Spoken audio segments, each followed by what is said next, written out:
25, 40, ini 60, 10 lah di sini misalkan. Duh, skalanya sangat buruk. Ya jangan aduh hilang.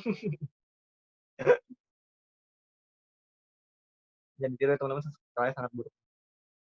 Yang di sini, di sini, di sini, sedangkan di sini.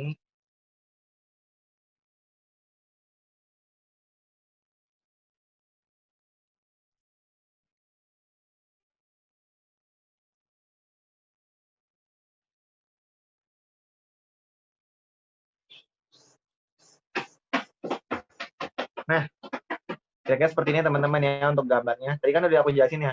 Kalau ini dia asolid tambah liquid. Ini kalau pakai hitam nggak kelihatan ya.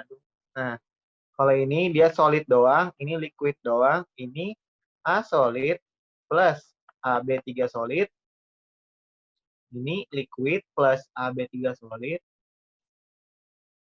ini B solid plus liquid, yang ini B solid plus AB3 solid. Nah, ini adalah fasa-fasa yang ada pada diagram yang kita gambarkan ini. Nah, pokoknya kalau misalnya teman-teman ini, Kak, tentuin kemiringan ini dari mana sih, kemiringan yang di sebelah kiri kuping ini. Nah, teman-teman perhatikan dari si soalnya. Di soalnya itu bilang pada saat 900 derajat dan persen molnya 10%, itu udah mulai terbentuk larutan. Berarti saat mulai terbentuk larutan itu dia udah ada di garis sini. Jadi aku asumsikan ini tuh 900 di sini. Ini 900 suhunya. Ini. Nah, kemudian dia ngomong juga pada saat 650 derajat semua lelehan sudah menjadi padatan. Berarti ini 650 derajat nih. Ini adalah 650 derajat seperti itu. Nah, kemudian dia ngomong lagi pada saat 250 derajat udah mulai terbentuk dua padatan baru atau terbentuk campuran yang tidak homogen. Berarti di sini adalah udah mulai terbentuk campuran yang tidak homogen. Jadi untuk kemiringan garisnya, untuk kira-kira segimana itu harus based on dari data yang dikasih. Jadi nggak boleh sembarang-sembarang. Tapi kalau misalnya teman-teman kemiringannya nggak terlalu tepat, misalkan agak miring-miring segala macam, itu nggak apa-apa. Selama di daerah yang teman-teman titikin itu sesuai dengan penjelasan soalnya. Contohnya misalkan nih, kan harusnya kan di 290 derajat itu kan terbentuk fasa baru kan. Nah kalau misalnya aku gambarkan kayak gini, nah ini nggak tepat kayak gini. Kenapa? Karena sebelum 290 derajat dia udah terbentuk dua padatan yang tidak homogen. Nah ini nggak sesuai dengan deskripsi soal. Atau misalkan kayak gini nih. Nih aku gambar kayak gini misalkan. Ini kayak gini nih. Nah ini juga nggak sesuai karena kalau ini berarti di 290 derajat 10% mol B masih dalam bentuk solid aja, masih dalam bentuk satu padatan. Sedangkan yang disoalkan ngomong pada saat 290 derajat itu udah terbentuk dua padatan yang tidak homogen atau tidak bercampur. Makanya yang paling tepat itu kalau misalkan si yang hitam-hitam ini itu menyinggung titik yang sesuai dengan soal tadi. Ada yang masih bingung nggak dengan soal nomor 3 ini? Nggak apa, kalau masih bingung coba bilang. Bingung apanya kayak atau bingung apanya nggak apa. Misi aku tadi kecepatan atau kurang jelas ngejelasinnya. Eutektik ya, sorry, eutektik. Contoh kasus yang tidak kongruent. Nah, bisa aja kalau misalnya kayak gini juga nih.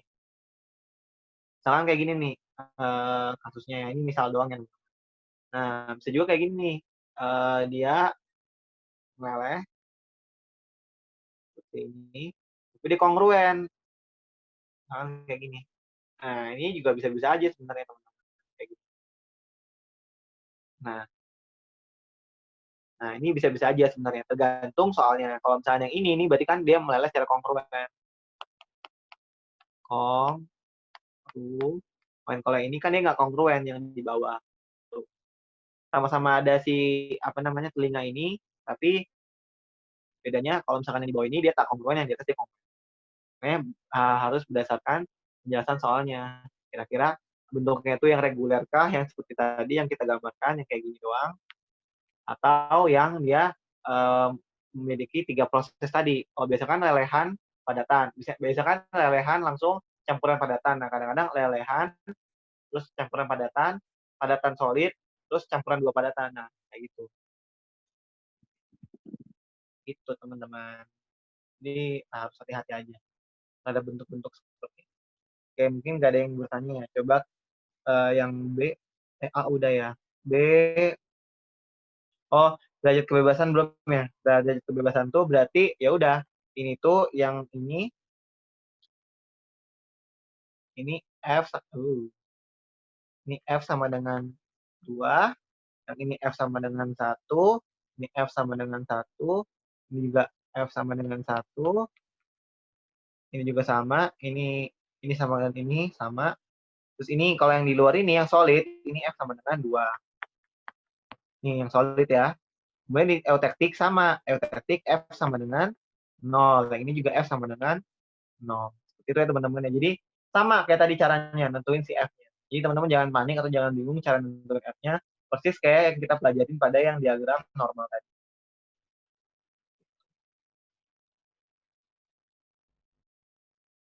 Oke, oke, nggak ada yang nanya ya.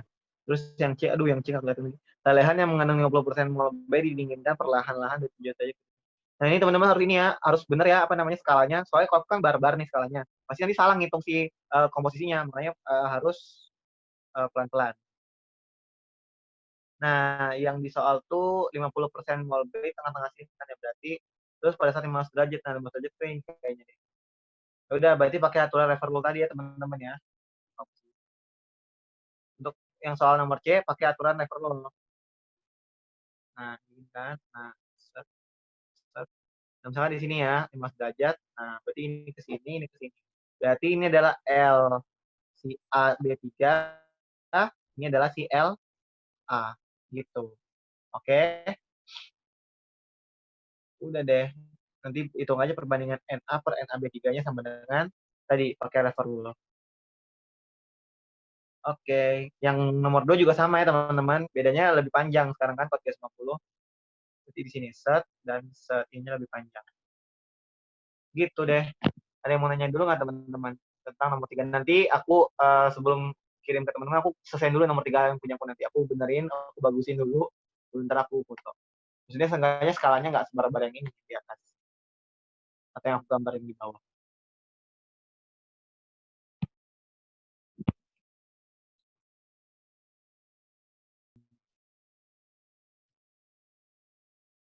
Iya, sebenarnya beda-beda, bisa beda-beda. Karena ya tadi tergantung orang. Tapi sebenarnya harusnya nggak terlalu beda banget sih, karena ininya kan sama kan ya. Ini kan sama nih. Ini kan tepat di 70% kalau kita lihat nih. Yang ini yang titik, yang ini kan 75% kan ya. Nah ini kan sama aja kan. Ini juga, kalau yang ini kiri mungkin kali yang kiri bisa agak beda-beda nanti. Ya benar sih agak beda-beda. Tapi harusnya nggak terlalu signifikan banget sih bedanya, karena ya nggak mungkin sampai sejauh itu kemiringan. Gitu sih jawaban dari aku.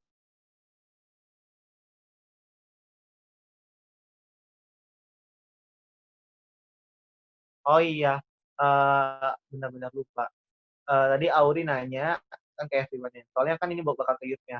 Kira-kira kalau misalkan pada diagram ini tuh bisa beda nggak sih si LA ini, panjang si LA?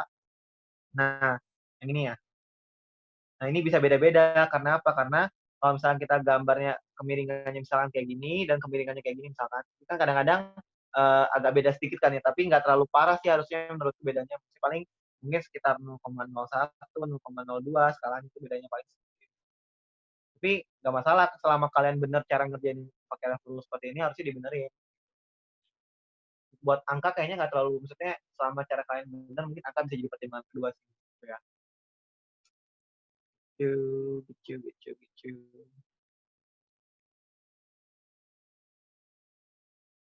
Oke, ada lagi yang namanya.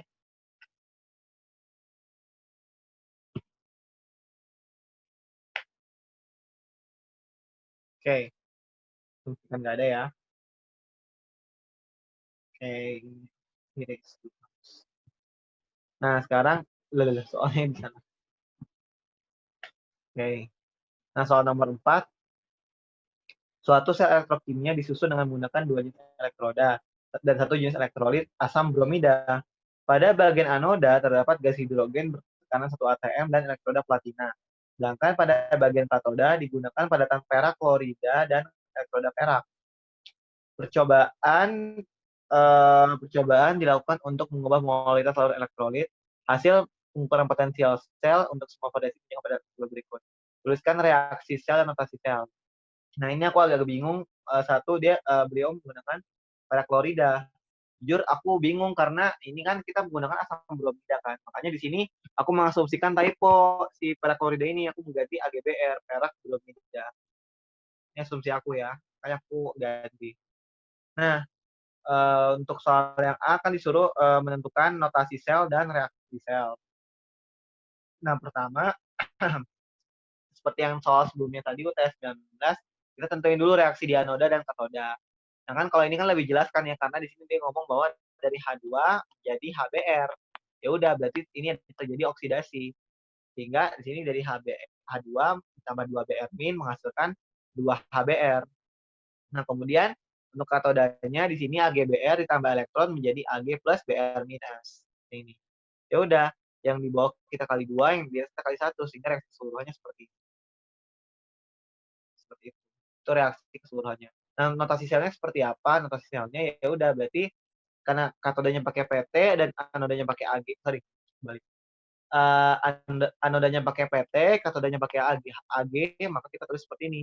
PT menjadi H2, elektroda PT, dan kita gunakan gas hidrogen menjadi HBr, terus pada katoda HBr menjadi AgBr menjadi Ag dengan dalam urutan HBr. Jadi kalau kita gambarkan si selnya seperti ini.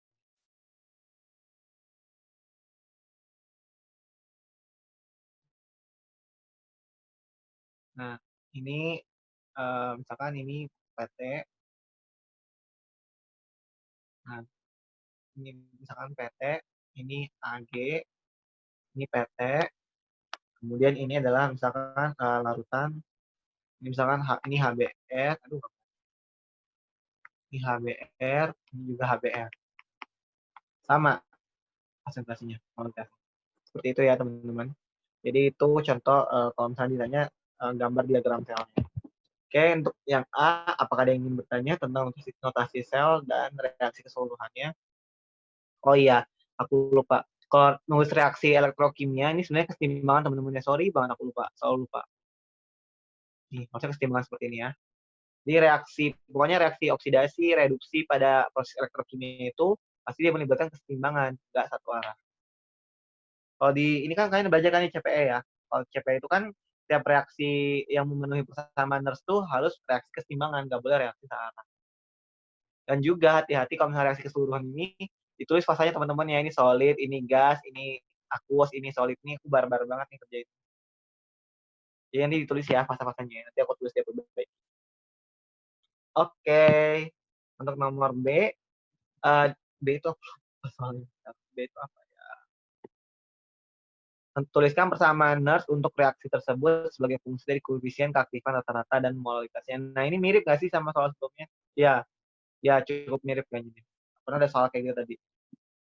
Nah, berarti kalau misalnya kita nyatain persamaan Nernst-nya, kan berarti SL sama dengan E0 sel min RT per NF ln Q. Q-nya itu adalah aktivitas produk dipangkatkan koefisien dibagi aktivitas reaktan pangkat koefisien. Nah, sekarang produknya itu adalah HBr.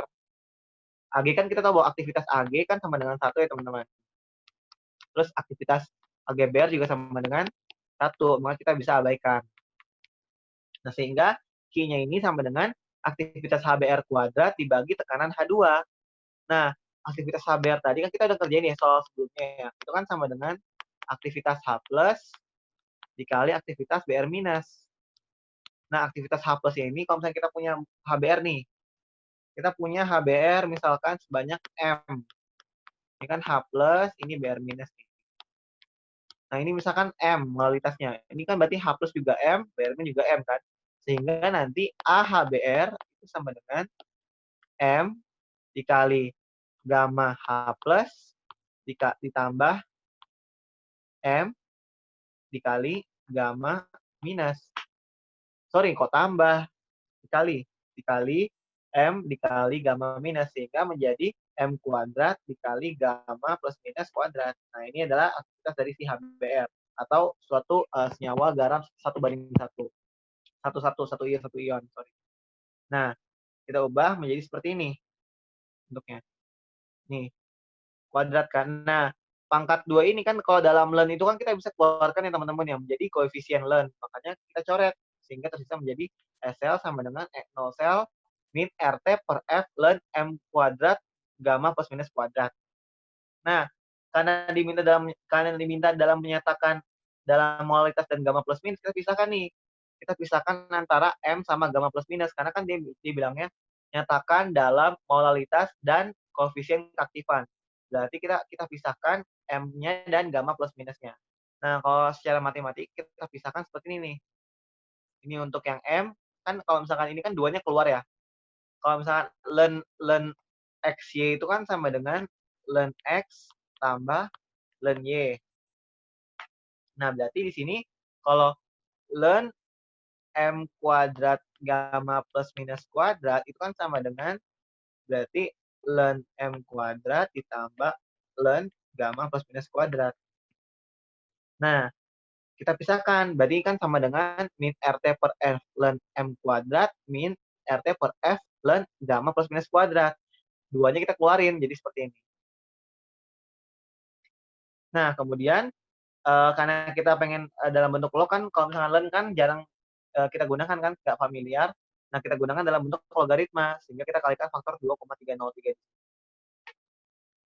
Udah deh dapatkan nanti SL sama dengan E0 sel min 0,01983 log M minus 0,1183 log gamma plus minus. Sampai sini mau tanya dulu nggak tentang untuk menyatakan potensial sel terhadap molalitas dan juga koefisien keaktifan atau koefisien aktivitas. Kak, pengen nanya, berarti yang kayak kesetimbangan itu bisa dinyatakan satu dalam keaktifan, satunya lagi dalam tekanan, nggak masalah ya? Oh, nggak, kan ya nggak masalah. Yang ini kan yang KIP ya. Iya. Sebenarnya yang benarnya itu adalah ini fugasitas nih, harusnya real. F harusnya. Jadi A HBr per F. Nah, jadi kalau fugasitas kan diajarin nggak sih, nggak tahu ya. Itu juga sama, itu semuanya sama kayak aktivitas. Bedanya kalau A itu untuk konsentrasi, kalau F itu untuk tekanan sebenarnya. Nah, itu nggak apa-apa digabung karena ini bukan konstanta kesetimbangan tapi merupakan quotient reaction, suatu key. Jadi nggak apa-apa kita gabungin antara si konsentrasi dan tekanan. Makanya untuk mempermudah biasanya diasumsikan H2-nya itu gas ideal dan juga konstan tekanannya 1 atm. Begitu. Jawab nggak, Ril? Oke. Berarti kalau quotient nggak masalah ya? Iya. Asal bukan kesetimbangan. Atau misalkan kalau misalkan quotient ada juga kan quotient P nih, QP. Nah, QP kan kalau dia udah nyatakan dalam bentuk P, nah kita biasanya wajib dalam bentuk P juga sebelah kanannya. P produk per P reaktan. Nah, ini kan nggak ada QP atau QC kan, kalau misalkan yang di NERS ini dia Q biasa aja, jadi kita boleh nyatakan dalam bentuk aktivitas dan tekanan. Oke. Oke, ada lagi yang mau bertanya tentang soal B ini? Nah, sekarang kita ke soal yang C ya. Oh ya. Oke. Hitung E0 sel berdasar. Kalau langsung pakai 0,090. Hati-hati kalau 0,0509 itu apa ya? 0,059 itu per N gini ya? Log Q. Gini bukan sih? Nah, aku takut sih bilang ya, soalnya aku belum hitung. Nggak tahu sih, bagusnya pakai ini aja, pakai ln. Tapi harusnya kalau udah dihitung sama sih harusnya ya. Coba nanti kalau kamu kerjain pakai ini ya, Ri, nanti. Kalau sama hasilnya ya udah berarti boleh-boleh. Kayaknya boleh sih, kayaknya. Tapi kalau saran aku pakai ln aja yang tadi rumus dasar biar nggak salah-salah konversi gitu. Maksudnya biar nggak salah, kita langsung main langsung 0,059 dan teman-teman. Oke. Nah, yang C itu hitung E0 sel berdasarkan data percobaan yang dilakukan. Nah, di sini kan ada percobaan antara molalitas dan potensial selnya kan. Jadi ada data SL sebagai data pertama, kemudian ada data molalitasnya. Jadi ada 2 data kita dapat nih. Nah, disuruh ngitung E0 sel. Nah, berarti kalau kayak gini kita langsung balik ke persamaan yang kita punya. Nah, persamaan yang kita miliki itu adalah SL, ada juga M-nya di sini.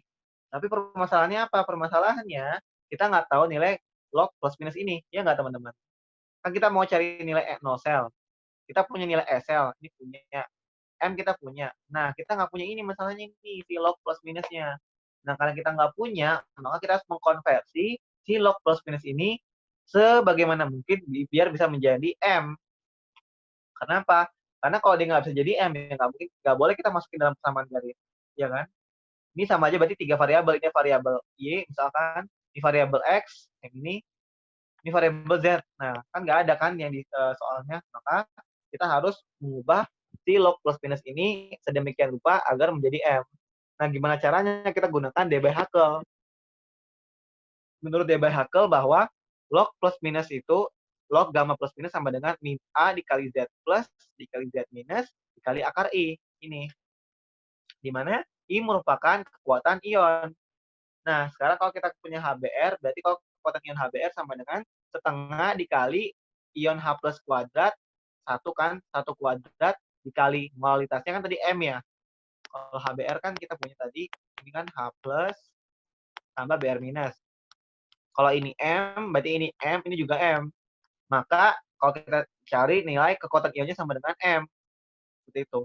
Ya udah, berarti kalau kita masukin ke persamaan ini, log gamma plus minus sama dengan minus 0,509 dikali M pangkat setengah. Maka gamma plus minus sama dengan 10 pangkat minus 0,509 M pangkat setengah. Nah, ternyata kita udah dapat nih hubungan antara gamma plus minus terhadap M. Ya udah, kita substitusikan nilai gamma plus minus ini terhadap nilai log M si gamma ini nih. Ini nih, kita substitusikan di sini. Nah, didapatkan nanti seperti ini nih, SL sama dengan 0 sel minus 0,1183 log M minus 0,1183 log 10 pangkat min 0,509 M pangkat setengah. Nah, kalau teman-teman masih ingat bahwa log 10 pangkat A itu sama dengan apa? Sama dengan A. Berarti kalau kita punya log 10 pangkat minus 0,509 M pangkat setengah, ini akan sama dengan M pangkat, ini akan sama dengan, ini akan sama dengan M 0, minus 0,509 M pangkat setengah. Nah, jadi si minus 0,59 M pangkat setengah ini kita kalikan dengan ini, 0,1183. Sehingga menjadi 0,0602 ini. Kebayang nggak? Jadi si 0,0602 M pangkat setengah ini didapatkan dari ini, minus 0,1183 log 10 pangkat min 0,509 M pangkat setengah. Itu. Jadi kalau aku tulis lagi, minus 0,1183 dikali minus 0,509 M pangkat setengah, ini akan sama dengan 0,0602 M pangkat setengah. Nah, seperti ini. Seperti itu ya teman-teman ya. Jadi nggak ujuk-ujuk muncul tiba-tiba di situ ada M pangkat setengah, 0,062. Nah, ya udah, kita udah punya nih persamaan. Kalau misalnya kita tulis ulang, berarti SL sama dengan 0 sel minus 0,183 log M ditambah 0,602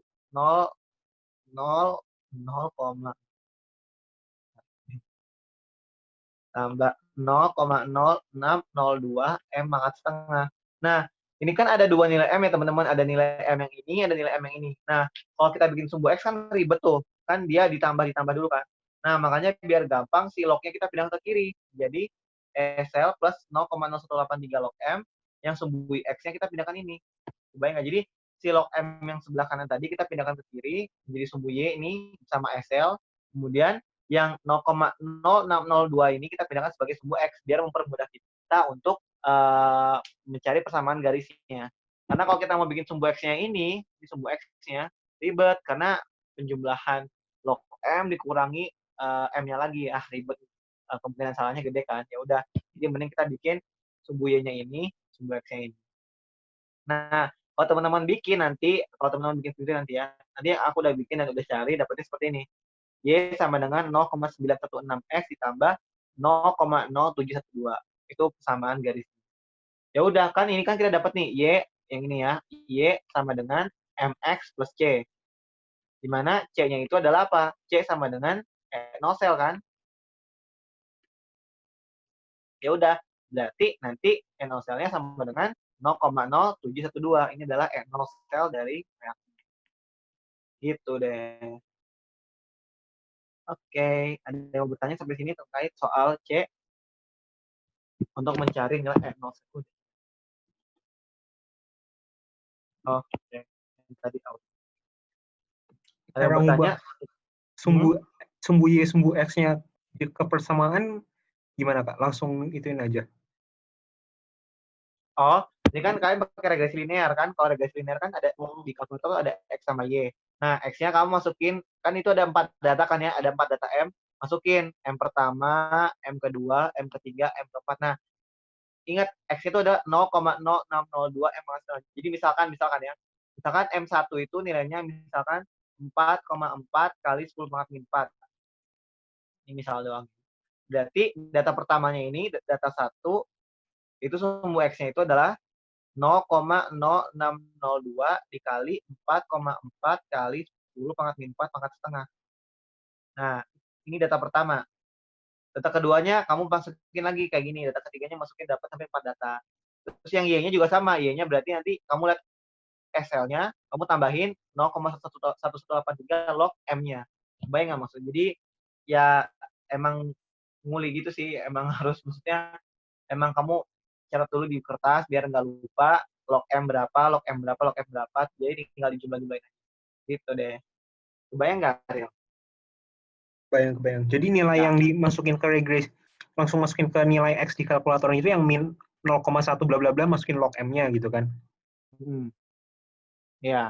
Jadi nanti misalkan kalau SL1 ya, misalkan SL1-nya itu adalah 1 volt misalkan. Jadi ya udah, berarti untuk percobaan satu ini berarti 1 ditambah 0,1183 log M1 yaitu 4,4 kali 10 pangkat min 4. Nah, kayak gini. Nah, ini buat data pertama. Data keduanya cari lagi, data ketiga cari lagi. Sip. Oke. Ada lagi yang mau bertanya untuk yang bagian C? Oh ya teman-teman, aku lupa. Teman-teman ini kan ya, ini nih menjebak banget nih yang ini nih. Membaca data. Nah, dulu aku tuh pernah pikiran kalau ini tuh maksudnya adalah 4,042 kali 10 pangkat 4. Nah, aku awalnya mikir kayak gini. Ternyata pas aku baru sadar, oh ini tuh ternyata nilai 4,042 ini setelah dikalikan 10 pangkat 4. Jadi nilai asli yang pertama ini itu adalah 4,042 kali 10 pangkat min 4. Nah, ini. Pernah diajarin nggak sih sama Bu Siti, teman-teman? Diajarin nggak? Diajarin ya harusnya. Bener nggak sih? Aku nih, tahu aku yang salah lagi. Seingat itu yang benar kayak gini. Jadi si 4,042 ini adalah setelah kita kalikan 10 pangkat 4. Jadi nilai aslinya dia itu adalah 4,042 kali 10 pangkat 4. Ini tahu gitu ya. Nah, ya itu. Ya kayak gitu ya, hati-hati ya teman-teman ya cara baca itu. Sayang banget kalau sampai salah. Kalau udah bener caranya. Oke. Lanjut ya, itu intinya. Nah, terakhir yang D, aduh lupa, gue baca soal D itu apa tadi. D, oh ya, hitung koefisien keaktifan rata-rata larutan asam bromida pada percobaan keempat. Nah, pada percobaan keempat, berarti kita disuruh menghitung gamma plus minus kan ya teman-teman ya. Ya udah, kita udah tahu bahwa persamaan ininya seperti ini nih. Log gamma plus minus sama dengan min 0,509 pangkat setengah, ya kan dari sini. Nah, ya udah, kita juga tahu bahwa gamma plus minus sama dengan 10 pangkat minus 0,509 pangkat setengah. Ya udah, tinggal kita masukin aja nilai M-nya berapa, dapat ya nanti gamma plus minus. Sekian. Udah selesai yang nomor D. Nah, ini kan berarti tandanya apa nih? Gamma plus minusnya mendekati 1 kan ya teman-teman ya. Mendekati 1. Artinya apa? Artinya larutan tersebut mendekati larutan ideal. Karena kalau larutan ideal itu adalah gamma plus minusnya sama dengan 1. Ini adalah larutan ideal. Gitu. Dash. Berarti benar kan? Artinya molekutasinya sangat encer. Karena kalau M-nya encer, maka dia mendekati larutan ideal. Makanya nggak mungkin kan kalau tadi M-nya sama dengan 4,04 kali 10 pangkat 4. Nah, ini nggak mungkin. Kan pekat banget kan ini kan. Dan ini pasti nanti nilai gamma plus minusnya nggak mungkin mendekati 1. Nggak mungkin mendekati 1. Gitu. Itu untuk kualitatifnya aja sih logikanya. Seperti itu. Ada yang mau nanyain nggak teman-teman dari soal nomor 1 sampai 4 mungkin?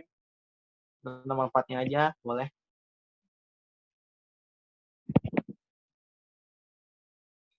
Niat baik aku bahas sama kalian aja udah lebih dari sejam nggak sih tadi?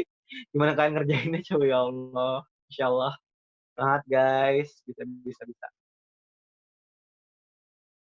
Ada yang mau nanya dulu? Sok aku kasih waktu dulu.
Oke, teman-teman mungkin nggak ada yang nanya lagi. Aku doakan semoga teman-teman benar-benar udah paham dan sangat berharap semoga kalau memang ada yang masih belum dipahamin, langsung tanyain aja biar semuanya pada paham ya.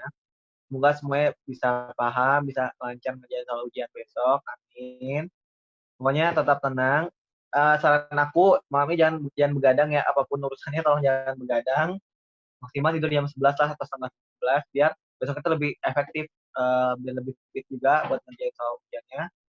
Terus juga buat hari H nanti jangan panik kalau misalkan teman-teman mungkin waktunya sempit atau yang soalnya susah. Pokoknya kerjakan yang teman-teman anggap bisa dan mudah terlebih dahulu itu saran. Jadi misalkan soalnya 6 nomor terus teman-teman merasa ada 3 nomor yang mudah nih, coba kerjakan dulu yang mudah. Nah, baru nanti mulai kerjain yang dianggap susah. Tapi jangan sampai ngestak juga yang sama soal yang mudah. Pokoknya teman-teman juga bisa manajemen waktu, gimana cara ngerjain biar nggak cuma 3 nomor doang yang dikerjain. Pokoknya karena ini esai kan nggak mungkin ada minus kan ya, jadi